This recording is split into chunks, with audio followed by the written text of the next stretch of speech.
Bismillahirrahmanirrahim. Dear students, Assalamu alaikum and welcome back to our Diversity of Plants class. We have almost finished the topic of Funaria. In the previous video, we discussed the last part of its sporophyte and that was capsule. Capsule की discussion हमने तकरीबन कर ली थी. अब थोड़ी सी बातें इसमें रहती हैं जिनका हम इसमें तस्करा करते हैं कि कैप्सूल की ओपनिंग वो तकरीबन हमने पिछली वीडियो में देख लिया, उसी को दोबारा रिवाइज करते हैं और उसमें थोड़ी सी जो डिटेल है वो देख लेते हैं. और इसके बाद स्पोर का स्ट्रक्चर और उसकी जर्मिनेशन, नया गैमेटोफाइट जो है वो कैसे बनता है, तो इसकी हम बात करते हैं. तो पहले हम बात करते हैं डिहेसेंस ऑफ कैप्सूल, यानी कैप्सूल डिहेसेंस हम जैसे पहले भी मैं आपको बता चुका हूँ. डिहेसेंस ओपनिंग को कहते हैं, खुलने को कहते हैं.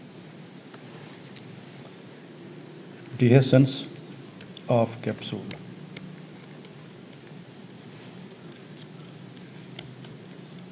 तो कैप्सूल जब ओपन होता है तो इसकी जो ओपनिंग है उसमें यह है कि जैसे हमने फिर हम ज़रा कैप्सूल की तरफ चले जाते हैं. तो ये वो कैप्सूल है इसका. तो इसमें ये जितने भी टिश्यूज़ हैं, ये कालुमेला हो गया, ये जो वॉल्स हैं स्पोर सैक की, ये ट्रेपेक्युली, ये सारे ब्रेक डाउन हो जाते हैं. तो इसका मतलब ये होता है कि ये पूरी एक सिंगल केविटी बन जाती है जो स्पोर वाली है. यानी ये ट्रेपेक्युली ये भी डिज़ाल्व हो जाते हैं या डिसइंटीग्रेट हो जाते हैं. ये जो स्पोर सैक की वॉल है ये भी डिसइंटीग्रेट हो जाती है. सेंटर में जो कालुमेला है ये भी डिसइंटीग्रेट हो जाता है. तो ये सारे स्पोर्स जो है वो इस कैप्सूल की केविटी के अंदर जो है वो आ जाते हैं. लेकिन ये जो एरिया है ये अभी बंद होता है, यानी ये फ़ौरन नहीं खुलता, क्योंकि हमने पिछली वीडियो में देखा था कैप्सूल के ऊपर ये एक ढकना सा होता है, लीड लाइक स्ट्रक्चर, जिसको हम ओपर्कुलम कहते हैं. इसने कैप्सूल को बंद किया होता है, जिसकी वजह से अगर ये सारे डिज़ाल्व भी हो जाए, जैसे कि बिल्कुल आखिर में जब ये स्पोर बन जाते हैं तो ये डिज़ाल्व हो जाते हैं, तो स्पोर रिलीज़ नहीं हो सकते, क्योंकि ये ओपर्कुलम ने स्पोर की जो केविटी, इसकी कैप्सूल की जो केविटी होती है उसको बंद किया होता है. तो ये एनुलस जब टूटता है थिक वॉल्ड सेल्स, तो इससे ये ओपर्कुलम डिटैच हो जाता है या डिटैच हो जाती है और ये हट जाती है, जिसके नतीजे में ये एरिया जो है वो ओपन हो जाता है. लेकिन फिर भी कैप्सूल खुलता नहीं है. उसकी वजह यह है कि जैसे हमने पिछली वीडियो में देखा था कि ओपर्कुलम के नीचे ये टीथ होते हैं, पेरिस्टोम, जिनको हम एक्सोस्टोम और एंडोस्टोम कहते हैं. इन एक्सोस्टोम और एंडोस्टोम ने बिल्कुल कैप्सूल की जो केविटी होती है उसको बंद किया होता है. इसकी मिसाल यूँ है जैसे आप दोनों हाथों की उंगलियों को एक दूसरे में दे दें, तो आप देखते हैं कि ये बिल्कुल एक रास्ता जो है वो बंद हो जाता है. तो ये पेरिस्टोम टीथ बिल्कुल ऐसे ही होते हैं, जो अंदर वाले होते हैं और बाहर वाले होते हैं, जिसकी वजह से जो कैप्सूल है वो बंद होता है. अगरचे ओपर्कुलम हट जाता है लेकिन स्पोर आसानी से रिलीज़ नहीं हो सकते. तो अब इसमें जो डिहेसेंस होती है कैप्सूल की, तो उसमें डिसइंटीग्रेशन होती है. तो डिसइंटीग्रेशन कालुमेला, वो जो सेंट्रल स्टेराइल कॉलम होता है, spore sac wall of the spore sac, ये भी डिसइंटीग्रेट हो जाती है. और इसके अलावा जो एयर सैक्स में ट्रेबेक्युली होती हैं, तो ये ट्रेबेक्युली भी डिसइंटीग्रेट हो जाता है, जिसकी वजह से ये पूरे का पूरा जो कैप्सूल होता है it becomes a single cavity. और ये ऊपर इसका माउथ है, और ये माउथ में आप देख रहे हैं ये सारे क्या हैं, दीज आर ये पेरिस्टोमियल टीथ हैं जिन्होंने इसको बंद किया होता है. अब पिछली वीडियो में हमने देखा था कि ये जो पेरिस्टोमियल टीथ होते हैं, पेरिस्टोम जो होता है, पेरिस्टोमियल टीथ, ये हाइग्रोस्कोपिक होते हैं. हाइग्रोस्कोपिक यह है कि दे एब्जॉर्ब मॉइस्चर, और जब ये मॉइस्चर को एब्जॉर्ब करते हैं तो फिर हम ज़रा टाइम बचाते हैं, थोड़ा सा डायग्राम दोबारा नहीं बनाते. तो ये इनकी सूरत हाल होती है। जब ये मॉइस्चर को एब्ज़ॉर्ब करते हैं तो ये अंदर की तरफ यानी कैप्सूल के माउथ की तरफ जो है वो बेंड होते हैं, जिसकी वजह से जो कैप्सूल का माउथ है वो क्लोज़ हो जाता है और स्पोर्स रिलीज़ नहीं हो सकते। और यूँ ही ये ड्राई होती हैं, दे बेंड, जैसे मैंने ये इस डायग्राम में आपको दिखाया था।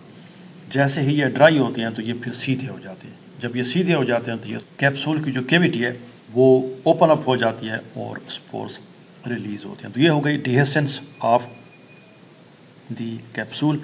अब इसमें यह है कि जो स्पोर्स होते हैं वो इकट्ठे रिलीज नहीं होते, वो थोड़े थोड़े करके रिलीज होते हैं। तो ये हो गया डिहेसेंस ऑफ दी कैप्सूल। अब उसके बाद हम स्पोर की बात करते हैं। तो स्पोर जैसे पिछले ब्रायोफाइट्स में हमने देखा था, ये यूनिसेलुलर होते हैं और जाहिर है कि हैप्लॉइड होते हैं क्योंकि ये मियासिस के नतीजे में बनते हैं।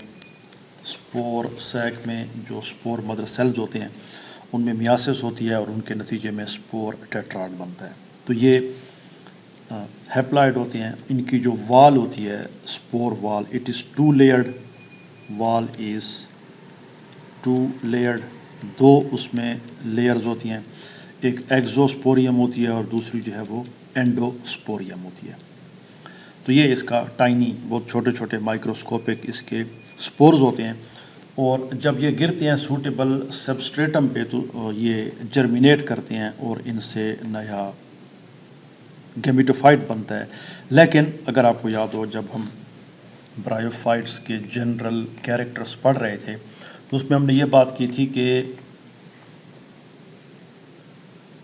ब्रायोफाइट्स में जो वेजिटेटिव रिप्रोडक्शन होती है उसमें एक हमने तरीका बताया था, प्रोटोनीमा। तो ये प्रोटोनीमा या प्राइमरी प्रोटोनीमा जिसको हम कहते हैं, ये फ्यूनेरिया में पाया जाता है। तो जो स्पोर होता है, स्पोर जब जर्मिनेट करता है तो याद रखें वो डायरेक्टली गैमेटोफाइट नहीं बनाता। स्पोर जर्मिनेट करके क्या करता है, प्रोटोनीमा बनाता है। प्रोटोनीमा बेसिकली एक फिलामेंटस स्ट्रक्चर होता है, ग्रीन होता है, इट इज़ ग्रीन। और अगर आपको पता ना हो कि ये स्पोर से प्रोटोनीमा ग्रो कर रहा है तो ये बिल्कुल एलजी की तरह लगता है, it looks like a green LG, लेकिन एक्चुअली वो क्या होता है, प्रोटोनीमा होता है। तो स्पोर ग्रो करता है और उससे क्या बनता है, प्रोटोनीमा बनता है। तो जैसे अभी स्पोर की जर्मिनेशन की बात हो रही थी कि जब स्पोर जर्मिनेट करता है तो वो प्रोटोनीमा बनाता है। प्रोटोनीमा फिलामेंटस होता है और ग्रीन होता है, लेकिन ये है कि इसमें आमतौर पे प्रोटोनीमा में दो फिलामेंट्स बनते हैं। तो इसमें दूसरा जो फिलामेंट होता है, यानी ये इसमें एक फिलामेंट हो गया या इसको हम फर्स्ट कह दें, तो ये ग्रीन होता है और ये क्या करता है, इट स्प्रेड्स या क्रीप्स ऑन दी सबस्ट्रेटम। जिस जगह पे ये स्पोर गिरता है और ग्रो कर रहा होता है वहाँ पे ये उसके ऊपर क्रीप करता है या उसके ऊपर ग्रो करता है, जैसा कि फंजाई की हाइफी करती हैं, तो ये सबस्ट्रेटम के ऊपर ग्रो करता है। दूसरा जो इसका ये होता है फिलामेंट, वो आमतौर पे इट इज़ नॉन ग्रीन, ये ग्रीन नहीं होता और ये कहाँ पे जाता है, इट एंटर्स द सॉइल या सबस्ट्रेटम। तो जिस जगह पे ये ग्रो कर रहा है, सॉइल है या कोई और चीज़ है, तो ये उसके अंदर चला जाता है और ये क्या बनाता है, फॉर्म्स दी फर्स्ट राइजाइड। तो इससे क्या चीज़ बन जाती है, इससे राइजाइड बन जाता है। तो अब सूरत हाल ये होती है, अगर हम इसको जल्दी से बना लें तो ये इसके वो ग्रीन फिलामेंट्स हैं जो कि ब्रांच्ड होते हैं और वन सेल थिक, जैसे आम एक एलजी का फिलामेंट होता है, जैसे हमने पीछे एलजी पढ़ी है, तो इस किस्म के। और जो दूसरा फिलामेंट होता है, फॉर एग्जांपल ये जो है ये स्पोर से जर्मिनेट हुआ है, यहाँ पे स्पोर पड़ा हुआ है, तो ये राइजाइड बन जाता है, ये अंदर चला जाता है, दिस इज राइजाइड। और ये वो ग्रीन फिलामेंट है जो कि ग्रो करता है। अब उसके बाद ये होता है कि इसकी जो ये सेप्टम है जो कि सेल्स के दरमियान होती है, इस सेप्टम से पीछे, यानी इस सेप्टम जहाँ पे है तो इससे थोड़ा पीछे जो है आउट ग्रोथ निकलती है, and this is a bud like structure. ऐसे एक बड लाइक स्ट्रक्चर यहाँ से निकलती है, एंड दिस बड, ये जो बड है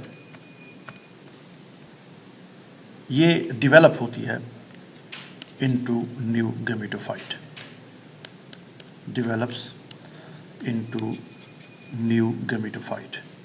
अब इसमें आप देख रहे हैं कि ये बड एक जगह पे नहीं बनती, ये बड जगह जगह पे बनती है। फॉर एग्जांपल यहाँ पे बन सकती है, यहाँ पे सेप्टम के साथ बनती है, उससे थोड़ा पीछे यहाँ पे भी बन सकती है।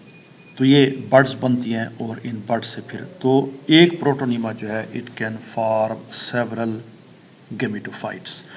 तो ये था फ्यूनेरिया। हमने फ्यूनेरिया का जनरल स्ट्रक्चर देखा, उसकी रिप्रोडक्शन, उसके बाद उसका स्पोरोफाइट, और आज की इस वीडियो में हमने उसके स्पोर की डेवलपमेंट, जर्मिनेशन, कि उससे कैसे नया गेमेटोफाइट बनता है।